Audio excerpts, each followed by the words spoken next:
গুচ্ছ গুচ্ছ ফাইল যা ছিল ঠিক তেমনই রয়েছে। ল্যাপটপ, নগদ টাকা সহ সবকিছুই যেমন ছিল তেমন রয়েছে। নয়টি গ্রাম পঞ্চায়েতের 11টা আলমারি, লকার, ড্রয়ার ভেঙেও কিছুই নিল না চোর। অবাক কাণ্ড চণ্ডীতলায়। আজ সকালে পঞ্চায়েতের এক কর্মী এসে দেখতে পান গেটের তালা ভাঙা। খবর দেওয়া হয় পুলিশকে। আসেন প্রধান ও পঞ্চায়েত সদস্যরা। চণ্ডীতলার নয়টি গ্রাম পঞ্চায়েতের প্রধান তাপস মান্না জানান, পঞ্চায়েতের এক মহিলা কর্মী প্রথম দেখতে পান তালা ভাঙা। এরপর এসে দেখেন পঞ্চায়েতের 11টা আলমারি ভাঙা, তার লকার ভাঙা, টেবিলের ড্রয়ার ভাঙা, জিনিসপত্র সবকিছুই ছড়ানো। অল্প কিছু টাকা ছিল পঞ্চায়েতে, এছাড়াও ছিল ল্যাপটপ, ফাইলপত্র সহ সবকিছুই। কিন্তু সবকিছুই যেমন ছিল তেমনই ভাবে রয়ে গেছে, কিছুই খোয়া যায়নি। তাহলে কি উদ্দেশ্যে এসেছিল চোর সেটাই বোঝা যাচ্ছে না। পঞ্চায়েতের সিসি ক্যামেরাগুলো অকেজো হয়ে রয়েছে গত কয়েকদিন ধরে, যার ফলে বোঝার উপায় নেই চোর এক ছিল না একাধিক। একই রকম ভাবে জনাইয়ের আরো দুটি স্কুলে তালা ভেঙে ঢুকে আলমারি ভাঙা হয়েছে। বাঁকাগাছা প্রাথমিক স্কুল এবং জনাই ভগবান দেবী গোয়েঙ্কা গার্লস হাই স্কুলে তালা ভাঙা হয়। গার্লস স্কুলে সিসিটিভির হার্ড ডিস্ক স্কুলে নিয়ে গিয়েছে চোর। ঘটনা তদন্ত শুরু করেছে চণ্ডীতলা থানার পুলিশ। চণ্ডীতলা থেকে সুদীপ ভট্টাচার্যের রিপোর্ট, বেঙ্গল নিউজ এক্সপ্রেস। পঞ্চায়েতে চুরি হয়েছে। হ্যাঁ, আজকে সকালবেলা আমি খবর পেলাম, যেটা আমাদের যে কর্মী আছে, মহিলা কর্মী আছেন, উনি যখন এলেন, এসে দেখলেন যে এরকম যে গেটের এরকম তালা কাটা এবং তালাটি নেই। আর সঙ্গে সঙ্গে আমাকে রিপোর্ট করার সঙ্গে সঙ্গে আমি আমার নেতৃত্ব, আমার সদস্য যারা ছিল তাদেরকে জানানোর পর আমিও চলে আসি। এসে সত্যি দেখলাম যে এরকম তালাটা কাটা, সেই তালাটি নেই। তারপর যখন আস্তে আস্তে খুলে ভিতরে ঢুকলাম, দেখলাম যে আমাদের যে আসল যে ঘর, যেটা আমাদের অফিসিয়াল যে রুম, সেই রুমটার কাছে এলাম, ওখানেও দেখলাম এসে তালাটা কাটা, কেটে ভিতরে ঢুকেছে। এবং ঢুকে সেইখান থেকে দেখলাম যে আমাদের বাকি যে ঘরগুলো আস্তে আস্তে দেখলাম সবই আলমারিগুলো ভেঙে তছনছ করেছে। কাগজপত্র সব এদিক ওদিক করেছে, ঘাঁটাঘাঁটি করেছে। কিন্তু কি উদ্দেশ্য নিয়ে তারা এসেছিল আমরা এখনো পর্যন্ত বুঝতে পারছি না। কারণ হচ্ছে যে আমাদের কোনো জিনিস খোয়া যায়নি, আমাদের যা জিনিস সেই আছে। কিন্তু এখনো পর্যন্ত আমরা ল্যাপটপ দেখলাম, আমাদের ল্যাপটপ আলমারিতে রয়েছে। বাকি যে টাকা পয়সা, আমাদের কিছু অল্প পরিমাণে খুচরো টাকা পয়সা ছিল সেগুলো আছে। আমাদের ফাইলপত্র সব ঠিক আছে। কি উদ্দেশ্য নিয়ে এসেছিল আমরা এখনো পর্যন্ত তার কিনারা করতে পারছি। কটা আলমারি এবং বিজুলি ভাঙা? আমাদের আলমারি আমি যা দেখলাম, আমাদের 11খানা আলমারি ভেঙেছে, আমাদের একটা লকার ভেঙেছে, প্লাস আমাদের যে অফিসিয়াল ড্রয়ারগুলো সবগুলোই ভেঙেছে। হ্যাঁ, ওনারা। আপনাদের পঞ্চায়েতের সিসিটিভি রয়েছে? হ্যাঁ, আমাদের সিসিটিভি আছে, কিন্তু আমাদের এই হার্ড ডিস্কটা খারাপ হয়ে যাওয়ার জন্য আমরা মেনটেন্সে পাঠিয়েছি। হ্যাঁ, তো থানার সাহেব এসেছিলেন, মেজবাবু এসেছিলেন, উনি জিজ্ঞাসা করেছেন ওনাদেরকে, ক্যামেরাম্যানকে ফোন করেছিলেন, বললো হ্যাঁ আমাদের কাছে এরকম খবর আছে যে ওটা খারাপ ছিল, আমরা দেখে আমরা সারানোর জন্য নিয়ে এসেছি। কি মনে হচ্ছে কি উদ্দেশ্য হতে পারে? আমরা এখনো পর্যন্ত এই কিনারা করতে পারছি না যে কি উদ্দেশ্য নিয়ে তারা এসছে।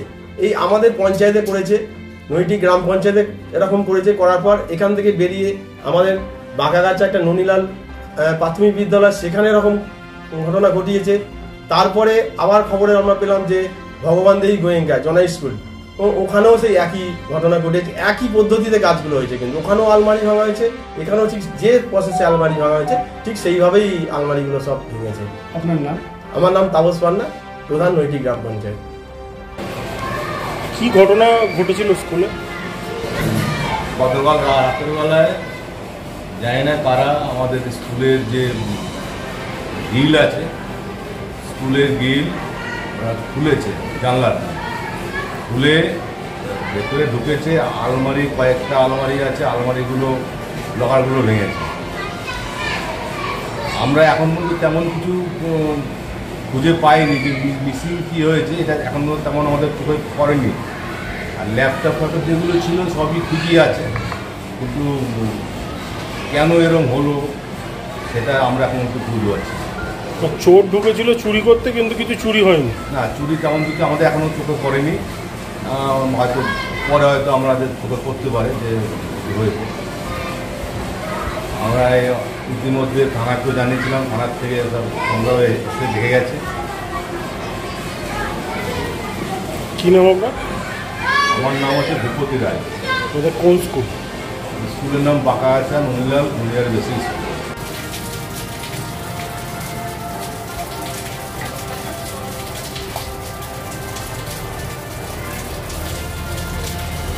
ম্যাডাম, স্কুলে একটা চুরি হয়েছে, কি চুরি হয়েছে কি ঘটনাটা ঘটে গেছে জানেন? চুরি হয়েছে বলতে আজকে সকালে 9টা নাগাদ আমাদের যিনি স্কুলের পরিচারিকা তিনি স্কুলে এসে দেখেন যে তালা। স্কুলে একটা চুরি হয়েছে কি ঘটনা ঘটে গেছে? ঘটনা বলতে আমি খবরটা বাড়িতে পাই, আমাকে ওভার ফোন আমার স্কুল ম্যানেজিং কমিটির প্রেসিডেন্ট শ্রী দেবাশিস সামন্ত মহাশয় ওটা ফোনে জানান। তো যেটা হয়েছে শুনলাম যে সকাল 9টা নাগাদ আমার স্কুলের যে পরিচারিকা সে এসে দেখেছে যে স্কুল অফিসের দরজাটা কাটা রয়েছে এবং স্টাফ রুমের তালাটা ভাঙা। তো সেটা দেখেই প্রেসিডেন্টকে উনি খবর দেন, এবার প্রেসিডেন্ট আমাকে ফোন করেন। তো আমি স্কুলে এসে যেটা দেখতে পাই যে একই পরিস্থিতি, ওইরকম দরজার একটা পাল্লাতে একটা চৌকো করে জায়গা কাটা রয়েছে এবং সেখানটাই মনে হয় দুষ্কৃতকারীদের প্রবেশের পথ আর কি, দুষ্কৃতকারীদের যেটা মনে হয়েছে। এবারে দরজাটা থানাতে ফোন করি সঙ্গে সঙ্গে যে আমরা ঢুকবো কিনা ভিতরে, মানে বুঝতে পারছি না তো যে ঢুকবো, ঢোকাটা উচিত হবে কি না হবে। তো ঢুকুন, তালা কিন্তু ভাঙা ছিল না, তালা যেমন ছিল তেমনই ছিল স্কুল অফিসে। তো তালা খুলে ঢুকে যেটা দেখলাম আমার প্রত্যেকটা আলমারি, প্রায় 12টা আলমারি আছে অফিস রুম, মানে পরস্পর সংলগ্ন 2টো অফিস রুম আছে, তাতে 12টা মোট আলমারি আছে। 12টা আলমারিরই পাল্লা লক ভেঙে পাল্লা খোলা এবং ভেতরের লকারও ভাঙা। তো ফাইলপত্র অ্যাসেট সেরকমভাবে কিছু যে এলোমেলো হয়ে আছে বা কি সেটা যে লক্ষণীয় কিছু আমরা বলতে পারবো না যে হয়েছে। এবং টাকা পয়সাও সেভাবে কিছু স্কুলে টাকা পয়সা ছিল না, খোয়া যাওয়ার মতো টাকা পয়সা স্কুলে ছিল না। যেটা গেছে সেটা হচ্ছে অফিস রুমে আমার সিসিটিভি সম্পর্কিত যে ডিভিআর হার্ড ডিস্ক আমার 2টো ছিল, সে দুটোই কিন্তু নিয়ে গেছে, খুলে নিয়ে গেছে। তো এইটাই মোটামুটি চুরির পরিস্থিতি। আমরা আপনারা স্কুল তো সিসিটিভিতে মোড়া, তো ডিভিআর হার্ড ডিস্ক ছাড়া আর মোবাইলে কানেকশন, মানে মোবাইলে যে এখন যেগুলো দেখা যায় আমাদের সেরকম তো এই মুহূর্ত পর্যন্ত মোবাইল কানেকশন করা ছিল না, কিন্তু ভবিষ্যতে এবার সেটার কথা আমাদের ভাবতে হচ্ছে। পাওয়া যাওয়া এমন কোনো জিনিস যা এখনো পর্যন্ত পাননি এরকম কিছু মনে হয়? না, এখনো পর্যন্ত যে চট করে বুঝতে পারছি এটা চলে গেছে সেটা মানে দেখা যাচ্ছে এরকম কিছু নেই। এখন কাজ করতে গিয়ে কার্যসূত্রে কি খুঁজে পাবো বা কোনটা নেই দেখবো সেটা তো এই মুহূর্তে বলা যাচ্ছে না।